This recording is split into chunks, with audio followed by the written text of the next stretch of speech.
Olá, queridos amigos telespectadores da Rede Século XXI. Esse é o programa Eclésia. Estamos começando mais um programa Eclésia para todo o Brasil, aqui através da Rede Século XXI. Com grande alegria, nesse horário, a gente se encontra para falar sobre doutrina da Igreja Católica. Esse é um programa de catequese.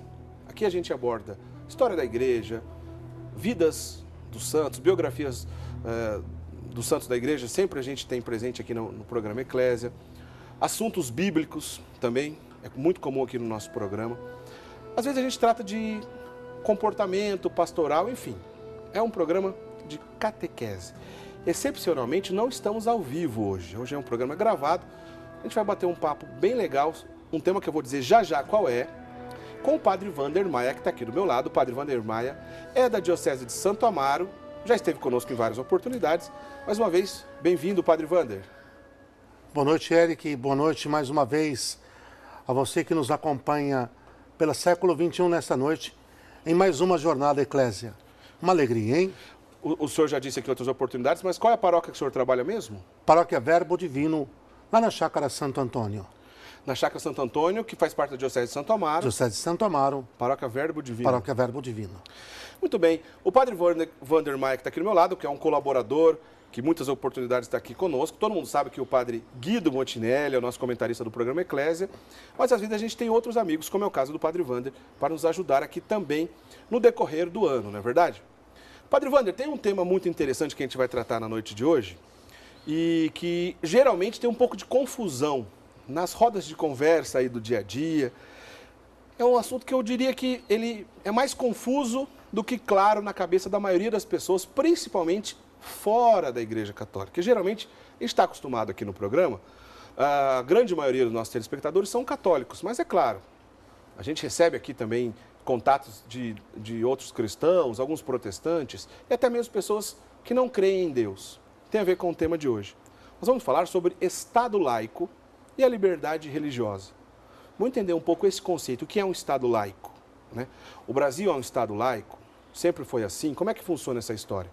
Então a gente vai entender tudo que pode estar relacionado a esse assunto Estado laico e liberdade religiosa, com alguns outros conceitos que, de certa forma, estão inseridos nesse tema. Por exemplo, qual que é a diferença entre um ateu, um agnóstico?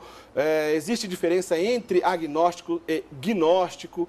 A gente já ouviu falar também até de gnosticismo cristão. Será que isso mesmo existe? Olha, tudo isso será o tema do nosso programa Eclésia de hoje. Geralmente, nos nossos programas do dia a dia, a gente sempre faz o programa ao vivo, a gente recebe a tua interação. Hoje, como eu disse, excepcionalmente o programa é gravado, mas você pode enviar para a gente um e-mail, que mesmo que a gente não consiga responder, aliás, a gente faz isso sempre, mesmo que a gente não consiga responder num programa normal que a gente responderia no ar, por e-mail você terá alguma resposta. Então, você que mandar por e-mail que está no nosso vídeo, alguma dúvida, seja do tema relacionado à noite de hoje ou qualquer outro tema, mais cedo ou mais tarde você recebe uma resposta via e-mail, tá bom? Vamos lá, Padre Wander, vamos começar a entender um pouco isso. Antes ainda da gente entrar propriamente dito na questão que é um Estado laico, e essa liberdade religiosa, como funciona no Estado laico, eu queria que o senhor nos ajudasse a entender logo de cara, porque eu acho que assim fica mais fácil a gente começar a nossa conversa. Primeiro, o que é um ateu, o que é um agnóstico, teísta também é uma expressão que a gente ouve muito hoje em dia. E depois os desdobramentos desses temas. Vamos começar por eles? Vamos entender esses primeiros conceitos, então? Perfeito. Primeiro, Eric, meu querido, você que nos acompanha. Vamos começar pelo ateu, que acho que é o mais corrente. O ateu, tá. Né? O ateu é aquele que afirma não crer na existência de Deus. Para o ateu, absolutamente Deus não existe. Não há nada para além da matéria. Aliás, eu já digo isso de cara, hein? A grande expressão do ateísmo é o materialismo. Para o ateu não existe nada além da matéria. Quando o senhor diz do materialismo, justamente nesse sentido, né? Não é que a pessoa é apegada a bens materiais. Não. Não é nesse sentido. Ela não é materialista nesse sentido certo. Prático, corrente, vicioso, ok? Enquanto corrente de pensamento. Certo, do ponto de vista filosófico, teórico. Do ponto de vista teórico, filosófico, para o ateu o que existe é o mundo da matéria, regido por leis físicas, químicas, biológicas, por leis naturais e que não vai além disso. Certo. O teísta é interessante que, embora aparentemente ele é contrário ao ateu, Eric, o teísta é aquele que crê numa divindade, mas é uma coisa meio que impessoal. Eu creio que há uma força sobrenatural. Eu creio que há algo maior que nos rege, Mas não necessariamente tem uma definição clara de Deus, é isso? Não tem uma definição clara de Deus. Geralmente esse é o teísta. Esse é né? o teísta. Certo. E aqui, olha, ele vai andar numa fronteira muito próxima ao gnóstico. Ah, é? Se você me permite, Eric, Pois olha, não. talvez o que nós poderíamos identificar é que das realidades que nós temos no mundo presente, entre o teísmo e o gnosticismo está a maçonaria. Certo. Eles não vão admitir isso nunca, ok?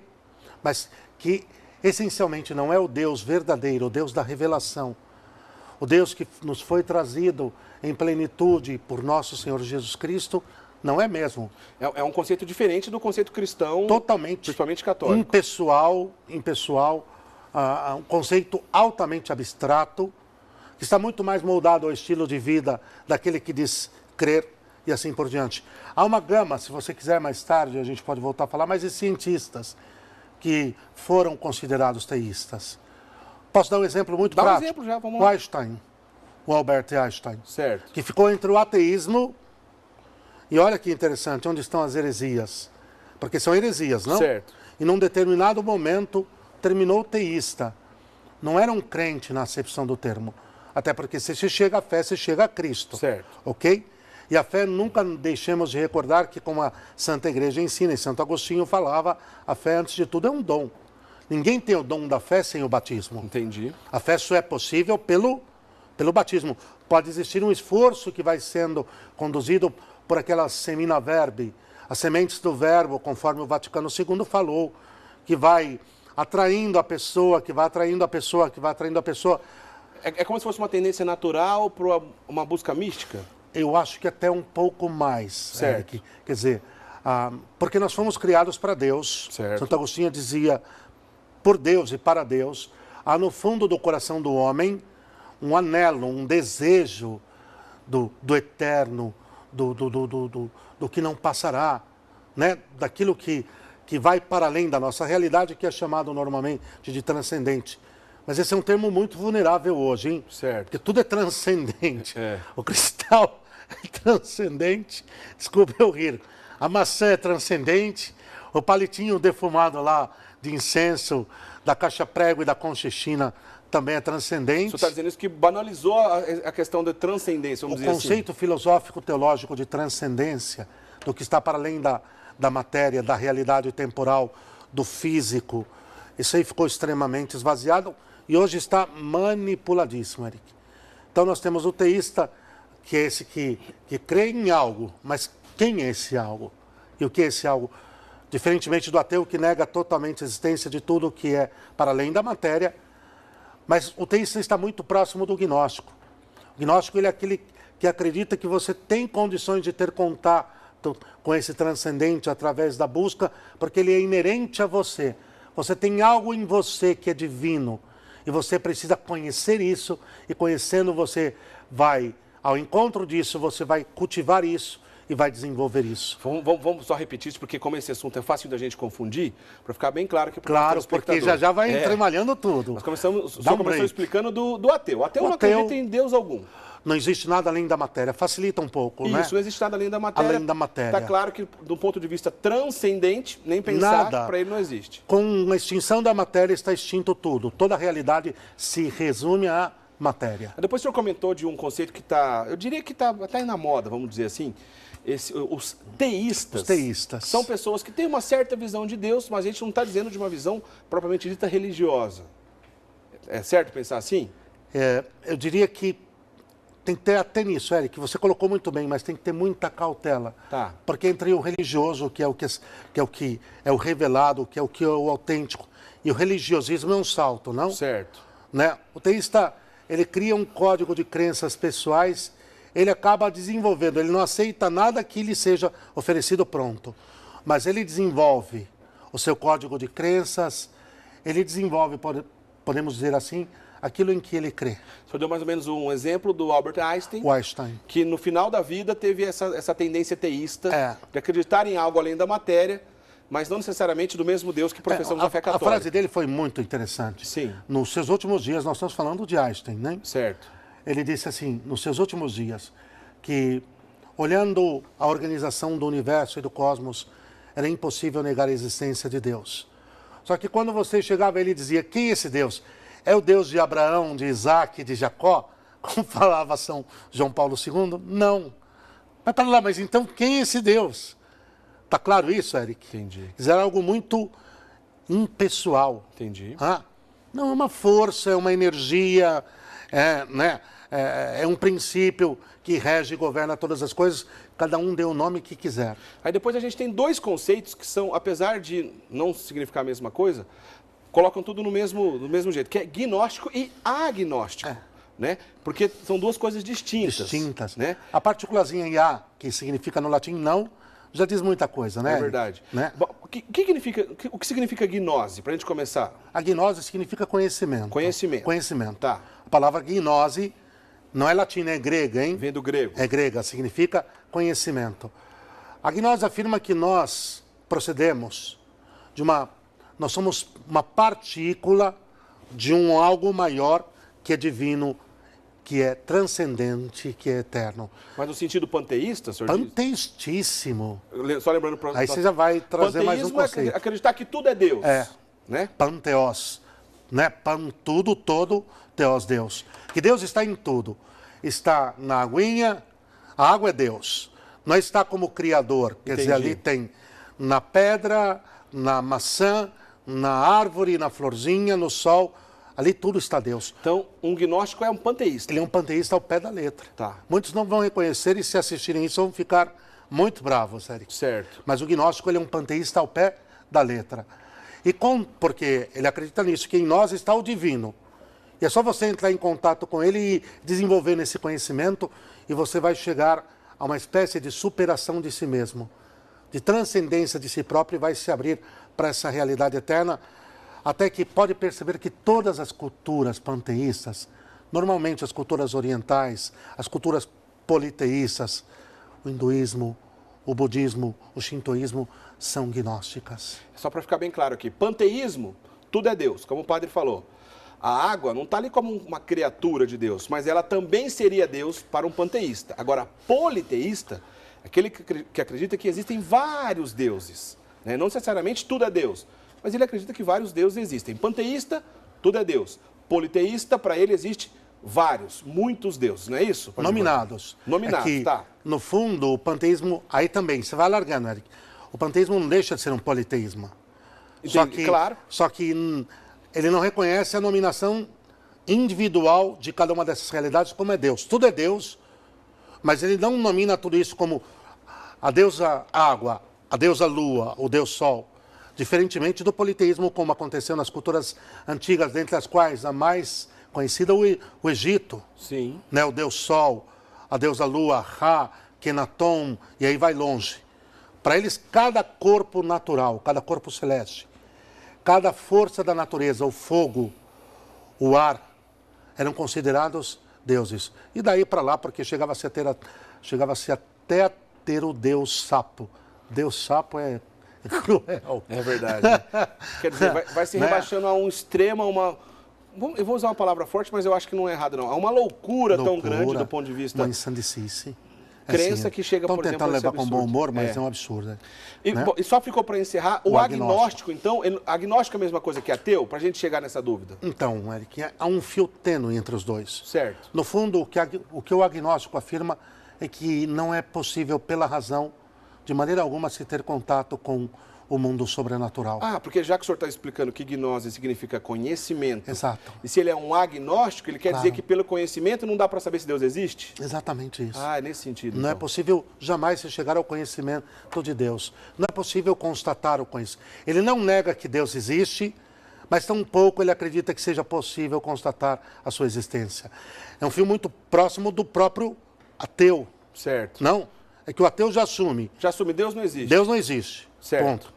O agnóstico não vai dizer Deus não existe, mas ele vai dizer não é possível encontrá-lo. Não é possível encontrá-lo. De tudo que a gente disse até aqui, que eu acho bacana a De gente uma forma começar... muito enxuta, Sim, Érico, claro, muito simples. Porque são assuntos Isso daria um densos, seminário, né? né? São Isso daria um assuntos densos. seminário. O cristão católico não se encaixa em nenhuma dessas denominações. Por Deus, nenhuma delas está dentro do que se chama crente. Nenhuma delas, claro, o ateu e o agnóstico não mesmo. O ateu e o agnóstico não mesmo, certo. ok? Já está claro. Agora, no caso do teísta e do gnóstico, ele não é um crente nunca. Nunca, realmente. Ele é qualquer outra coisa menos um crente, na acepção do termo crente. Pois ele aquele que crê. O senhor diz que ele, pelo fato de ele não professar uma fé clara, estruturada, com um credo, como é o nosso caso, então a gente está distante desses conceitos, porque o cristão, ao contrário disso, tem bem embasado isso, não é isso? Eric, sem polemizar, tá. Mas se eu falo a fé, só pode existir uma. E a fé revelada. Cujo depósito foi confiado. Olha aqui o caminho. Existe só uma revelação de Deus, uma fé revelada, que no Antigo Testamento foi confiada ao povo de Israel, ok? A herança de Abraão, de Isaac e de Jacó, da qual nós fazemos parte.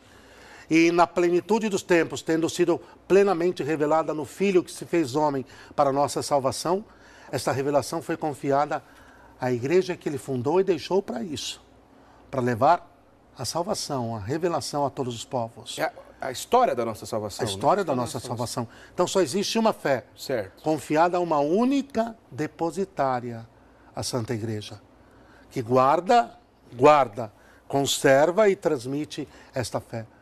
Não, eu não tenho uma fé budista, eu não tenho uma fé shintoísta. Vou até dar aqui um parêntese, ok?